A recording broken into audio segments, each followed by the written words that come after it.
ఒకప్పుడు నాకు కూడా చాలా దగ్గర. ఆనాడు ఇట్లా లేకుండే. మరి ఈనాడు అట్లా తయారవ్వడానికి కారణం ఏందో నాకైతే తెలియదు. మంచి చెడు రెండు ఉంటాయి.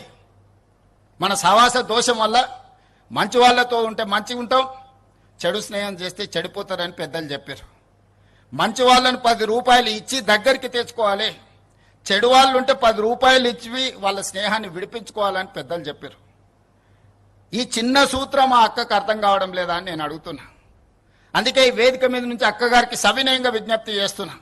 ఈ ప్రాజెక్టును అడ్డుకోవడానికి నీ పుత్రరత్నం వేసిన ఎన్జిటి కేసును తక్షణమే ఉపసంహరించుకోండి, లేకపోతే ఈ ప్రాంత ప్రజలు మీ కుటుంబాన్ని సామాజిక బహిష్కరణ చేసే పరిస్థితి వస్తుంది, అంత దూరం రానియొద్దు అని చెప్పి నేను వారికి సూచన చేస్తున్నా.